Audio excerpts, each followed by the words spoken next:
Olá, iniciando mais um programa de Diálogos com Wanderley Nunes e hoje com a participação do nosso querido Carlos Gutierrez, cantor.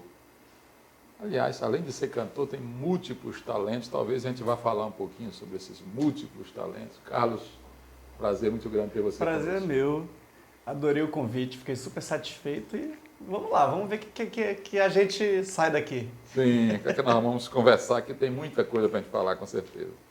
Mas como é que começa como é que surge o Carlos artista, o Carlos cantor? Cara, começou lá na infância ainda. Eu lembro na casa do meu avô, brincando de disco de vinil, que o meu avô ele era uma pessoa muito eclética, ele ouvia Beth Carvalho, Maria Bethânia, Gal Costa, ouvia de tudo. Aí tu tava aqui ouvindo uma Beth Carvalho, do nada virava um Reginaldo Rossi. E aí ele gostava de música americana, eu lembro que naquela época tocava aquela música Boy, Boy, Don't Be Alive, lembra dessa música? Sim, sim. E aí eu lembro muito que o disquinho, que a gente que era criança naquela época, era um disquinho verde-limão. E eu achava bonito ver aquilo rodando na vitrola e eu fazia uma brincadeira. Eu pegava uma tampinha de leite moça, que eles tinham umas marcas assim, eu furava, aí fazia um negocinho de madeira quadrada e colocava aquilo e ficava lá brincando e cantando. E aquilo, no meu subconsciente, eu nunca imaginei que fosse se transformar numa profissão, né? Que só veio surgir muito depois, assim, com o meu interesse por querer cantar, surgiu por volta dos 12, 13 anos de idade. E eu lembro que foi até traumático um pouco, porque ainda era na época do gravador. E eu me aventurei a pegar uma fita cassete e me gravar cantando. Quando eu ouvi o resultado, eu fiquei tão decepcionado, eu quase chorei com aquilo. E aí eu fui comentar com um colega na rua, da mesma idade que eu, a gente estava empinando pipa e tal. Eu falei para ele, poxa, eu gravei uma música eu cantando no gravador, horrível. Ele me olhou, o que me salvou foi esse colega. Agora que coisa curiosa, um garoto de 12, 13 anos dando um conselho para um outro garoto da mesma faixa etária e um conselho com uma maturidade que até hoje eu nunca vi ninguém dar esse conselho para outra pessoa. Que ele me disse o seguinte, é porque tu tem que gravar mais de uma vez. Grava de novo, e de novo, e de novo, até tu te acostumares e tu vais pegar o jeito.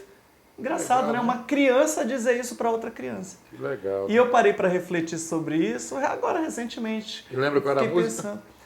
Não lembro. Eu tenho a nítida impressão, quando eu lembro desse fato, o primeiro nome que me vem à cabeça é o do José Augusto.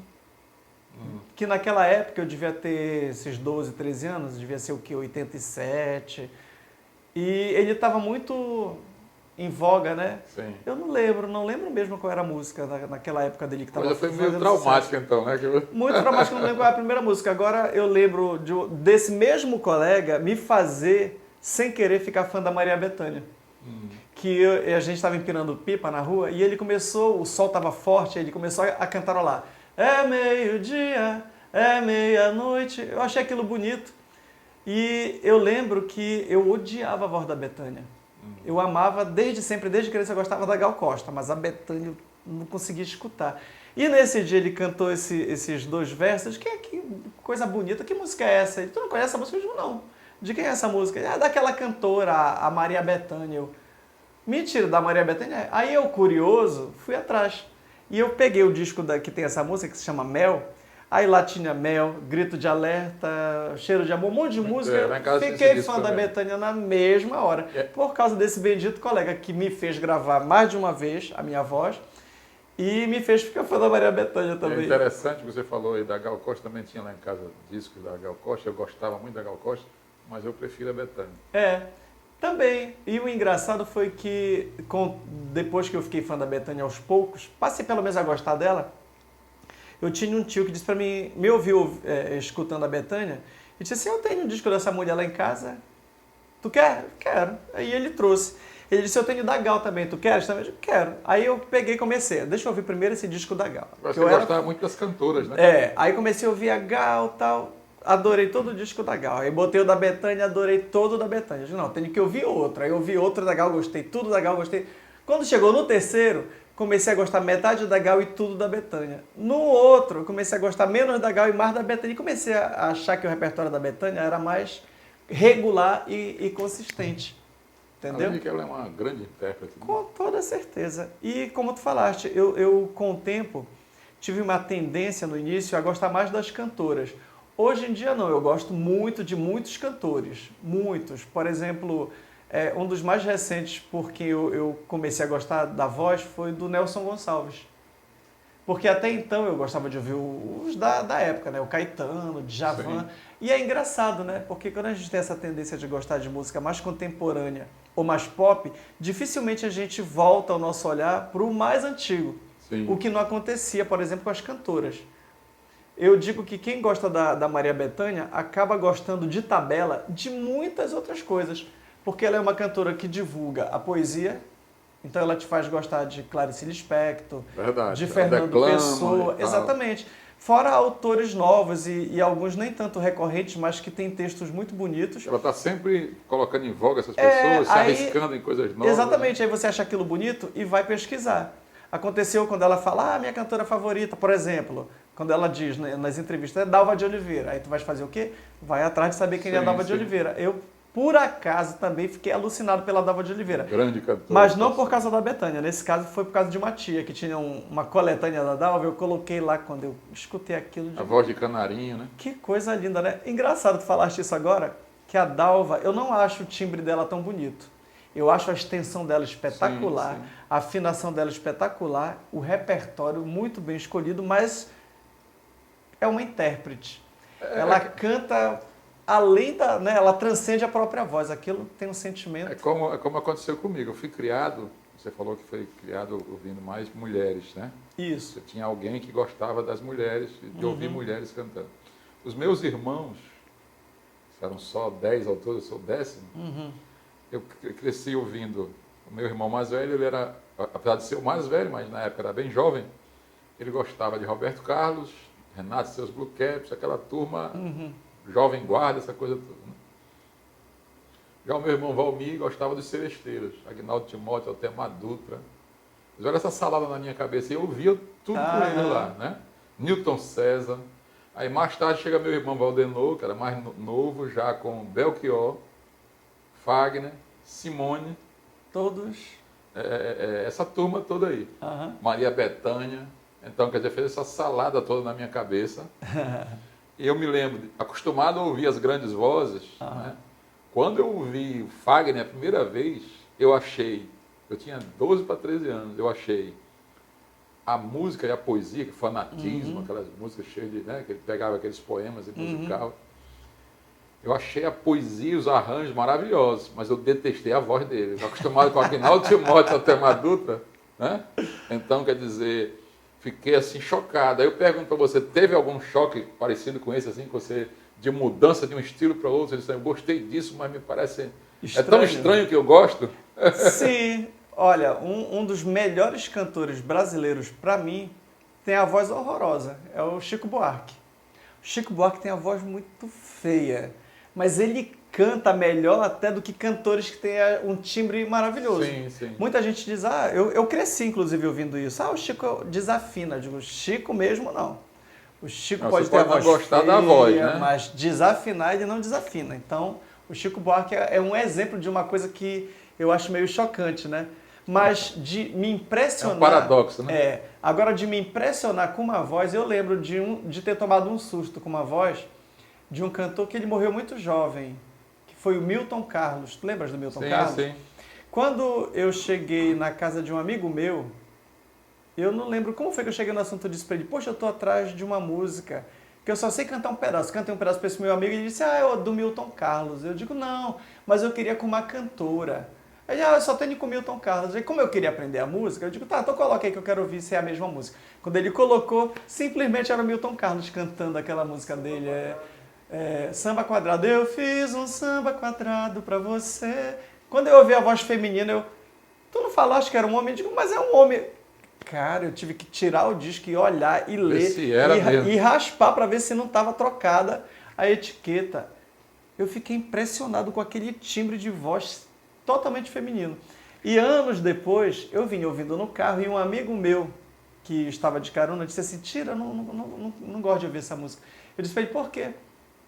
Porque não entra no meu cérebro a ideia de que quem está cantando é um homem com essa voz tão feminina. Eu disse, bom, isso é um problema teu, porque eu não tenho problema nenhum, eu acho a voz dele linda. Como nós temos aí o Ney Mato Grosso. O Ney Mato Grosso. Mas o Ney, apesar dele ser considerado um contratenor, eu não acho a voz dele tão feminina. Tu consegues perceber como o Nilson Chaves, que também tem essa voz que vai um pouco pro contratenor, que são homens cantando. Diferentemente do Milton Carlos, que tu acredita piamente que é uma mulher cantando. Eu acho o timbre dele fabuloso. E aí, como é que foi para fazer essa mistura toda e dar no Carlos Gutierrez? Pois é, logo no início, eu estava muito naquela empolgação, Maria Bethânia, eu queria ser a Maria Bethânia masculina. Aí começava a cantar o repertório dela, mas um dia eu pensei assim, não é só isso. Eu tenho que descobrir outras coisas. E por causa dela, inclusive, eu descobri outras coisas. Descobri Neo Rosa, descobri Djavan, Caetano Veloso, Milton Nascimento. E então, por causa desse repertório que ela gravava muito abrangente, eu fui atrás desses compositores que, consequentemente, que por acaso, aliás, também cantavam. E, diga-se de passagem, cantavam muito bem. Djavan tem uma voz linda. Sim. Milton Nascimento, sem comentários, é uma das vozes masculinas mais lindas que nós temos. E fui atrás desses cantores. Então comecei a cantar esse repertório também. Então imitar alguém não é um bom caminho para você se tornar um bom intérprete. Com certeza. Você precisa se libertar, fechar os olhos e pensar, não, eu tenho que achar minha identidade, porque senão eu não vou conseguir cantar outras coisas. E aí, por meio dessa percepção de que eu precisava ir além, é que eu comecei a ir me libertando, meio que exorcizando, né, essas influências e fui atrás de outras coisas. Então comecei a ficar fã, por exemplo, da Nana Caymmi, da Clementina de Jesus, do próprio Nelson Gonçalves. Então começaram a ser referências mais abrangentes. E isso acaba enriquecendo o nosso trabalho em vários aspectos. E o que foi que é até meio assim colocar isso, mas como curiosidade, o que foi que te chamou a atenção, claro, um grande cantor, no Nelson Gonçalves, a princípio? A princípio, eu focava no timbre dos cantores. Como eu te falei em off antes de começar a entrevista, eu sou um artista autodidata. E no decorrer dos anos, quando eu comecei a gravar em estúdio, eu comecei a conhecer pessoas de música, profissionais, pessoas que estudaram música, pessoas que entendiam aquilo profundamente mais do que eu. Então, eles começaram a me dar dicas, começaram a me fazer ter uma percepção diferente que ia além do timbre das vozes dos cantores. Sim. Então, o Nelson Gonçalves, eu comecei além do timbre dele, perceber a questão da afinação, da musicalidade. E isso eu comecei também a observar em todos os outros cantores que antes, talvez eu não gostasse tanto, como, por exemplo, um que eu tenho ouvido bastante agora, que eu não gostava antes, era do Emílio Santiago. Sempre achei a voz dele linda, mas nunca gostei muito. Quando eu passei a mudar o enfoque da minha audição, eu já comecei a achar ele extraordinário. Entendeu? Já não era mais só o timbre, era a musicalidade. Aquilo contribui pra gente também. Sim. Né? Eu digo, poxa, olha, passei muito tempo preso em certas referências, quando eu poderia ter vindo por aqui também. Não só por aqui, mas por aqui também. Né? E aí chego no Nelson Gonçalves, também por causa da Dalva, né? uma cantora antiga, depois o Calbi, depois a Angela Maria, faltava o Nelson nessa conta. E o que me fez aprofundar no Nelson foi que em 2019, que eu sempre fui aquela pessoa meio do contra, né? Enquanto todo mundo vai fazer um show, eu vou homenagear o Caetano, vou homenagear a Elis, vou homenagear fulana, Beltrana, aqueles que estão aqui no topo. Eu disse, eu vou procurar alguém mais despintado. Aí eu, temos algo em comum, então. Vai ser o Nelson Gonçalves. Aí chamei o Nean Galúcio, que é um cantor maravilhoso, daqui de Belém também, e disse, Nean, vamos fazer outra parceria, que a gente já tinha feito uma antes, que eu vou te contar depois. Disse, vamos fazer um outro show juntos, que a gente... Ele disse, tá, mas o que a gente vai cantar agora? Eu digo, vamos homenagear o Nelson Gonçalves, ninguém lembra dele. Ele, amigo, eu topo. Cara, a gente fez esse show, foi lá no Bar Municipal. Lotou o Bar Municipal.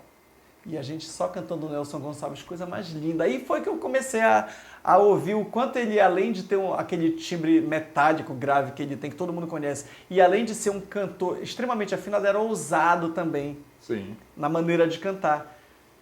não era só aquele feijão com arroz, que a gente tem a impressão de que era o que os cantores faziam naquela época, né? Se bem que quando tu ouves Dalva de Oliveira, tu já desconstrói essa tua ideia, porque uma das cantoras mais ousadas da música brasileira é a Dalva de Oliveira. Ela não ia pelo simples, ela invertia, ela ia com certeza. em cima e embaixo. E aí foi assim que eu me aprofundei mais no Nelson. E o Nean, por sua vez, como ele comprava essas maluquices minhas, a gente já tinha feito Dorival Caymmi. Eu disse, Nean, vamos fazer Dorival Caymmi? Sabe quando tu encontras uma pessoa na rua, um amigo, nunca viu essa pessoa antes. A amizade é tão grande naquele primeiro encontro que parece que tu já conhece há muito tempo, de vamos fazer um show juntos, sem se conhecer. Deu tudo certo. O show deu certo. Fizemos 3 apresentações super importantes e todas 3 lotadas, porque é difícil a gente fazer um show assim e ter público. Aí a gente conseguiu lotar primeiro o Valdemar Henrique, depois a gente lotou o Sesc, lá do Vero Rio, né? do Vero Peso, o Sesc Vero Peso, e lotamos o Sesc 2 vezes, foi. Só que eu adoeci, precisei retirar a vesícula, e aí não pude fazer a última apresentação. Disse, Nean, vai lá, representa, faz. Então é assim que eu vou conhecendo, eu vou cismando e vou fazendo. Muito bem, rapaz. Eu quero saber mais sobre isso, mas quero saber também sobre os novos projetos, né? Ai. Mas depois do intervalo. Já já a gente volta.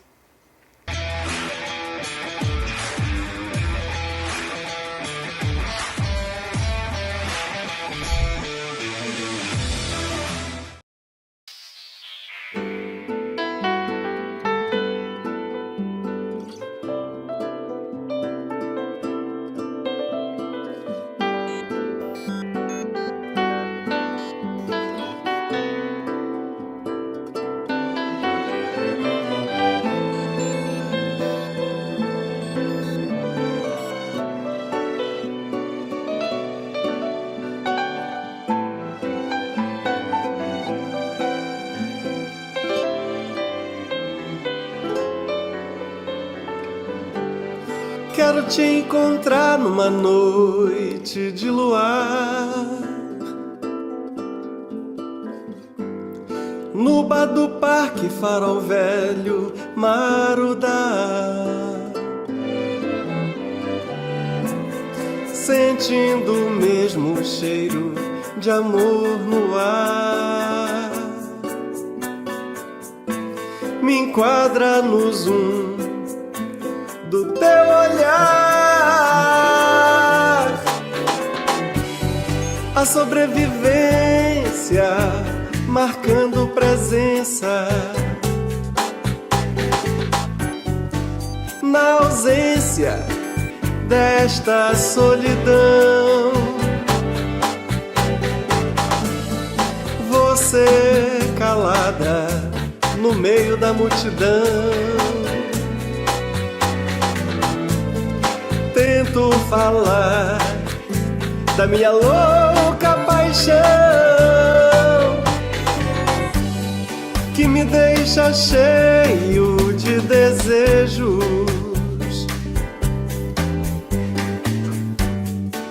No lampejo deste coração, vejo teu corpo nu em pleno verão, sonhos contidos nos pecados de Adão.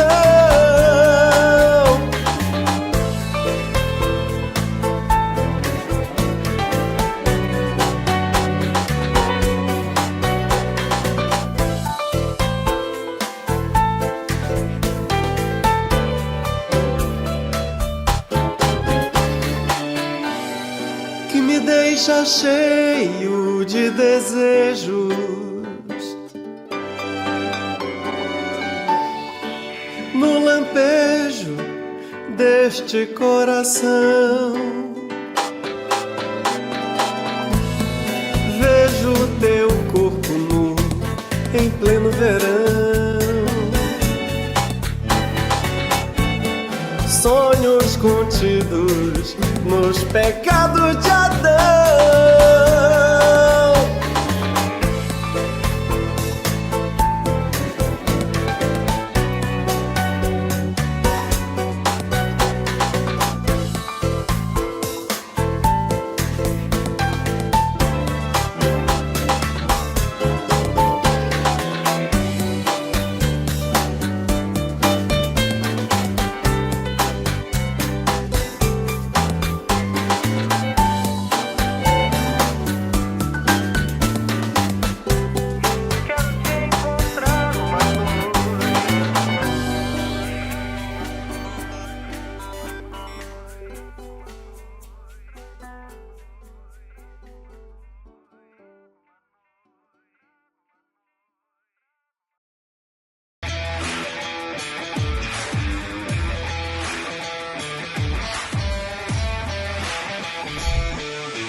Quer dar aquele toque especial nas suas receitas? Então se prepara, porque chegou a pimenta Eita!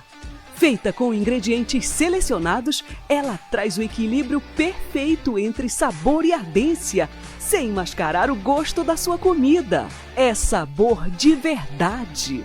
É picância na medida certa. É Eita! Seja no churrasco, na feijoada ou naquele prato do dia a dia, a pimenta Eita transforma qualquer refeição em uma explosão de sabor. Prove e diga com a gente. Eita, que pimenta boa! Pimenta Eita, sabor que surpreende. Pedidos 91 98215 2283.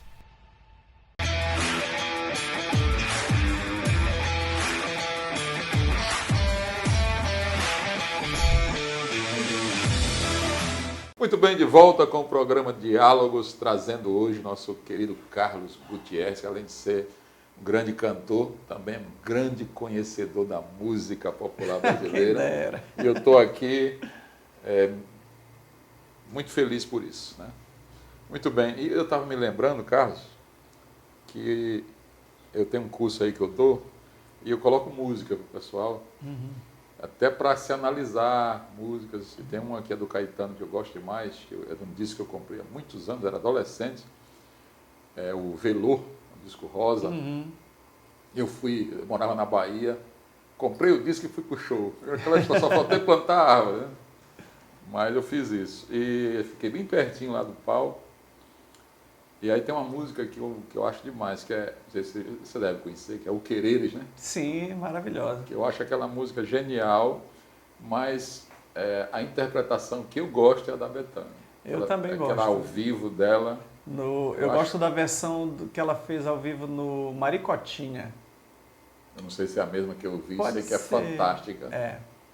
Muito Interpretação bonita fantástica. Eu não queria deixar de registrar isso aqui. Não, e essa música, todas as vezes que eu cantei, todas as vezes eu errei o final. Aí eu digo para as pessoas, poxa, eu ensaiei 1 milhão de vezes achando que não ia e errei. E aí quando eu estou em casa ensaiando de boa, eu não erro. Aí quando eu vou pro ao vivo, eu erro. É aquela que diz, é o querer estar sempre onde assim. queres revólver, sou coqueiro. Onde queres dinheiro, sou paixão. Sim, mas eu digo o final, que você errou. Flor. Não, eu errei os últimos versos. Sim. É porque aqui eu estou colocando os últimos versos. O querer estar sempre afim, exato, tão desigual. Sempre erro. É porque aquele jogo de palavras ele é bem pesado, né? É o Caetano, né? Para mim o Caetano é o mais completo. Se tu tirares, por exemplo, as melodias das letras dos outros autores, elas ficam comuns.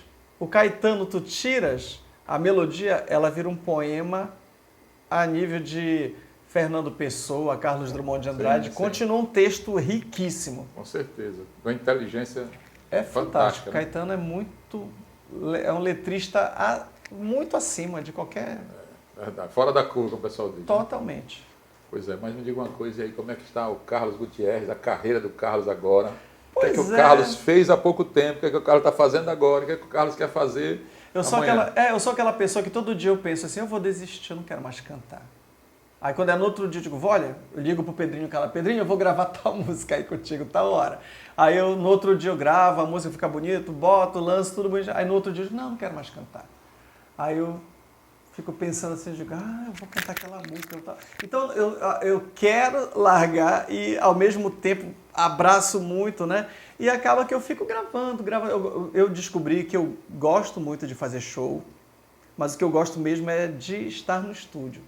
Eu estou aprendendo essa coisa de estar gravando, mixando, porque mixar e masterizar é uma coisa que não parece, mas ela é muito pessoal. Sim. Existem, segundo um amigo me ensinou, o próprio Pedrinho, 2 tipos de mixagem. A técnica, que é aquela universal que tu fazes para todo mundo, mas existe a mixagem artística. Aquela que tu queres viajar um pouco, sair, como tu disseste há pouco, sair um pouco fora da caixinha. Eu quero usar mais, esse instrumento não pode soar mais alto, mas aqui eu quero que ele soe. A voz não pode soar de tal forma. Não, mas aqui eu quero que ela soe. A voz não pode ficar para cá. Digo, então bote ela para cá. Essa guitarra não pode estar aumentada não pode, aqui, mas eu quero. É aqui que eu quero. Ah, esse violão ele não presta. Eu digo, então vamos gravar com ele. Porque só tem ele, só ele vai ter esse som. Então é por isso que ele não presta, por causa desse timbre. Então vamos usar esse timbre, que depois eu jogo fora, não vai mais ter registro disso. Então eu quero assim. Eu lembro que dessa experiência, por causa de um amigo meu que está em Portugal, André McCleary, que ele achou um piano no lixo. Louco como ele é, simplesmente pegou o piano e levou para casa dele. Ele ainda fez a esposa carregar junto com ele o piano. Levaram, era um piano do tamanho dessa mesa aqui, um pianinho assim. Levou para dentro de casa. E quando ele foi tocar, ele percebeu que ali, naquelas teclas quebradas, saiu alguma coisa que ele criou uma composição chamada Piano Quebrado. Toda vez que eu quero escutar isso, eu tenho que pedir para ele, porque ele não sei porque não coloca na internet. Eu digo, André, essa composição é linda. Eu acho que eu sou a única pessoa que gosta dessa música, porque ele não mostra para ninguém, eu tenho até que pedir para ele. Então, quer dizer, a coisa da timbragem numa música, às vezes, ela é única, só sai naquele momento. Não tem como repetir, não tem como fazer no show ao vivo, apesar de que hoje em dia a gente pode usar o recurso do playback, né? Sim. Grava aquilo e reproduz, mas fora isso, não tem como não. E em relação a projetos novos, todo ano, dentro do possível, eu vou tentando gravar alguma coisa. Por exemplo, a coisa mais recente que eu gravei foi Ao Pôr do Sol, que eu pedi autorização para o Firmo, e lembro de ter visto em uma entrevista, ele dizendo numa entrevista que ele, quando compôs Ao Pôr do Sol, ele concebeu como uma bossa nova. E eu fui pesquisar todas as gravações que eu pude, inclusive gravações em formato de MPB, e nenhuma era bossa nova, para minha alegria. Aí eu fui lá e gravei em bossa nova. Legal. E o produtor musical, ele deu uma... Já tem o clipe disso? Ainda não, ainda estou em fase de pré-produção, porque o clima não está ajudando. Porque eu não posso falar do pôr do sol sem ter um pôr do sol. E eu comecei a produzir a pré-produção de maio para junho, pensando assim, vai chegar São João, vai chegar o verão, e o verão não veio, rapaz. Todas as vezes eu me arrumei, porque eu só tiro a barba quando eu vou fazer clipe, quando chega na hora de fazer o clipe. Porque se eu tirar antes, no outro dia fica verde, é ruim de fazer a maquiagem e tal. Então, até agora eu não consegui gravar o clipe por causa do clima. Aí eu achava que eu ia ficar de férias em julho, aí baixaram o decreto que a gente não podia, quem era diretor, vice-diretor de escola, que é o meu caso, não podia sair de férias todo mundo junto, e eu escolhi ficar em agosto. Para minha alegria, agora em agosto o verão tá mais legal, pode ser que eu me engrace de querer fazer os takes que eu preciso de pôr do sol agora, talvez eu consiga, né? Mas a música tá já no Spotify, em todas as plataformas, a versão de Ao Pôr do Sol. Só que eu quero trabalhar ela mais um pouquinho junto com o clipe, que nem quando eu gravei o Pecado de Adão. O Pecado de Adão eu gravei a música no final de 2022. Como é o nome da música? Qual delas? O Pecado de Adão. Que é o Pecado? Não, Pecado. Só Pecado? Não, Pecados. Pecados. Pecados de Adão. Eu vou ouvir, que eu quero saber quantos foram. Mas tu conhece essa música do Eloy Gleiser, né? Sim. Aí eu conversei com ela, Eloy, quero gravar Pecados de Adão. Aí ele, vai, mano. Não, porque grava. Eu quero saber os seus pecados, não o do Eloy. Aí ele disse assim, daquele jeito dele de falar, vai, mano, grava, faz uma gravação bem bonita. Aí fiquei com aquilo na cabeça. Agora, o que é uma gravação bem bonita na cabeça dele? Porque ele gravou a música num rock. Sim. Um rock que algumas pessoas até... Ele tem essa vibe, né? Que vai um pouco pro brega, pro rock. Aí eu pensei... Ele gosta dessas misturadas, né? Aí eu fiz a mesma história que eu fiz com O Pôr do Sol, porque o Eloy também tinha dito que ela era uma bossa nova. Eu disse, eu vou pegar dois clássicos do brega e vou transformar em bossa nova. E o Pedrinho Calado, ele contribuiu colocando naquele arranjo de bossa nova, para não ficar aquela coisa muito adocicada. O Pedrinho Calado é o arranjador. É o arranjador. Ele simplesmente acrescentou um drum bass, né? Colocou uma coisa mais pop na música. E no caso do Pecado de Adão, eu convidei a Rebeca e a... Esqueci agora o nome a Rebeca e a... Esqueci o nome da outra, da irmã da Rebeca, que são as irmãs Bertazzo. Uma toca violino e a outra toca violoncelo. Aí tu imaginas. Beleza, hein? A música do Eloy, que já é um clássico, tu colocas dois elementos de música música clássica, né? Aí eu mostrei pra ele, mano, ficou bonito. Eu disse, que bom. Ele gostou. Aí eu mandei pro Sons do Pará, pra minha alegria, e foi aprovado e ficou circulando. Então, um dos objetivos era fazer com que a música ficasse conhecida naquela versão. E eu consegui. Consegui uns haters também, né? Claro. Uns hates. Por exemplo, fui colocar no Twitter, o cara disse, prefiro a original. Eu disse pra ele, eu também. Entendeu? Porque o meu objetivo não é ser melhor Não é do que a superar, original. é fazer o seu registro. De jeito nenhum. É apenas ter o prazer de cantar aquilo também. Entendeu? De registrar aquilo, assim como ao pôr do sol. Em hipótese alguma eu vou querer fazer, porque eu fiz em Bossa Nova, eu vou querer fazer, que seja melhor do que a versão... gravação definitiva. Não tem como, a versão do Ted Max é única, ela já é clássica, ela transcende o próprio gênero, entendeu? Mas não impede que outra pessoa venha e Impede, faça. exatamente, assim como, por exemplo, um dos clássicos da música brasileira, da música do povão, é O Amor, do Zezé de Camargo e Luciano. Maria Bethânia veio, fez a versão dela mais clássica, com orquestra, com não sei o quê, e também fez sucesso. Mas a versão definitiva é a do Zezé de Camargo. E outros gravaram e Exatamente. não tem problema nenhum.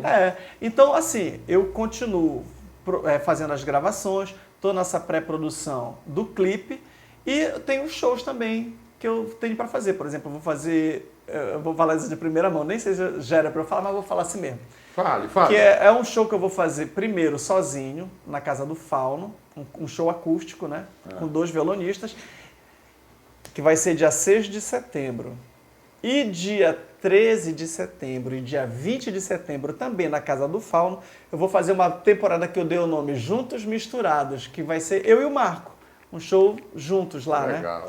E em outubro, dia 24 de outubro, fazia tempo que eu estava atrás de uma data, ou na data mesmo, ou próxima, que é dia 26 de outubro, que é o dia do aniversário de nascimento do Belchior.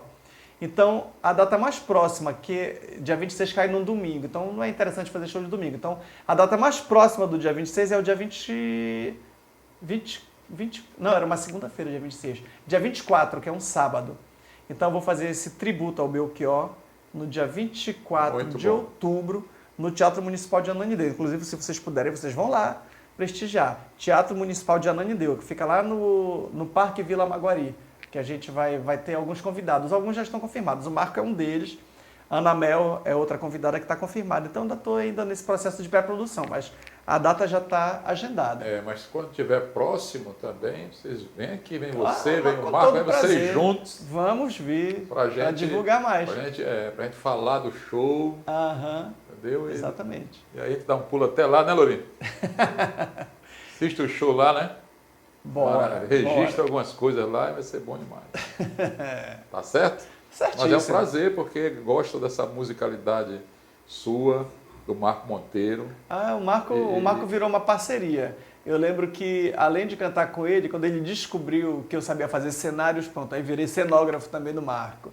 Aí eu fiz... O último cenário que eu fiz para ele foi para um tributo em que ele canta Gal Costa, só Gal Costa, que ele fez mês passado.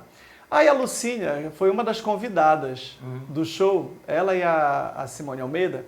Ela foi lá, cantou. Quando ela saiu do palco, que ela foi para coxinha, ela olhou para o palco e ela disse, olha, agora que eu vi, o Marco tá com cenário, né? Cenário bonito. Eu olhei para ela e digo, foi eu que fiz. Ela me olhou, mentira. Eu digo, foi, minha irmã, isso daí é um cenário simples, é jornal e papel. Ela, tu vai fazer para mim. Eu digo, vamos, bora fazer. Aí eu pensei que ia ficar no esquecimento. Depois, no dia seguinte, ela me ligou. Tu vais fazer mesmo meu cenário? Eu digo, vou fazer. Aí eu fiz o cenário, ficou bonito, ela adorou. Ela disse assim, Gutierrez, eu vou fazer um outro show, eu vou fazer uma versão acústica do Canta Amazônia. Tu fazes um cenário para esse show? Eu digo, bora fazer. Você não é nada mais, nada menos do que arte. Eu sempre falo para os artistas assim, gente, uma forma da gente conseguir executar cenário sem gastar muito é esquecer ideologia. Por exemplo, eu quero um cenário que tem uma girafa, um elefante. Esquece isso, que não tem como fazer isso com pouco dinheiro. Agora, se tu quiseres um cenário funcional, a gente trabalha com geometria. E com bonito, no caso seu, ficou muito lindo. Obrigado. Aí a gente trabalha com abstração, com geometria. Aconteceu uma situação, uma vez um amigo meu me ligou e disse assim, poxa amigo, eu queria fazer um cenário para o meu show, mas eu não tenho um centavo. Eu disse para ele, tem 10 reais? Ele tomou um susto, 10 reais? Tens ou não tem 10 reais? Ele, eu tenho. Então pronto, o cenário está feito. Ele, como assim?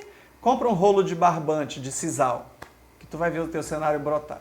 Aí chegou no dia, ele estava ainda meio descrente, meio cético, cheguei lá, arranjei umas arestazinhas, comecei a pregar assim, partes estratégicas do chão, e fui prendendo o sisal, fui jogando para tudo quanto é lado, assim. Aí ficou tipo umas colunas, parece de teia de aranha. Ele olhou, então é uma peste, né? Eu digo, Chama-se criatividade, chama-se arte, né?